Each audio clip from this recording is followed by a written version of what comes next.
नमस्कार दोस्तों, अभी आप लोग GH ऑफिशियल न्यूज़ के जरिए जुड़े हुए हैं। और दोस्तों अभी हम बात करने जा रहे हैं भोजपुरी के ट्रेंडिंग स्टार खेसारी लाल यादव के बारे में। खेसारी लाल अब लगातार 3 साल के लिए गाना नहीं आएगा, ऐसे सूत्रों के मुताबिक हमें पता चला है। और दोस्तों अभी हम आप लोग को बताने वाले हैं कि अभी हम समस्तीपुर जंक्शन पर मौजूद हैं और यहीं से आपको वीडियो के माध्यम से शेयर कर रहा हूँ। दोस्तों बता देता हूँ कि खेसारी लाल पर ग्लोबल म्यूजिक जंक्शन जो है वो केस चल रहा था दोनों में, जिस पर जो है ग्लोबल म्यूजिक जंक्शन जो है वह जीत चुका है केस और खेसारी लाल हार चुके हैं, जिनके कारण दिल्ली हाई कोर्ट ने खेसारी लाल पर यह किया है कि अगले 3 यानी कि 25 तक वो गाना नहीं गाएंगे। और दोस्तों इसी को लेकर भोजपुरी में बहुत बड़ा विवाद बना हुआ है।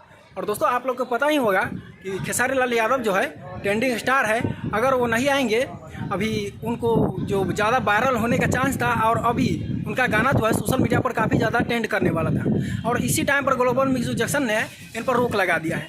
और क्या होता है क्या नहीं, आइए हम अगले वीडियो में आपको देखने को मिलेगा और आप लोग हमारे साथ जुड़े रहिएगा। जय हिंद, वंदे मातरम। दोस्तों अगले वीडियो का आप लोग इंतजार कीजिए। जय हिंद।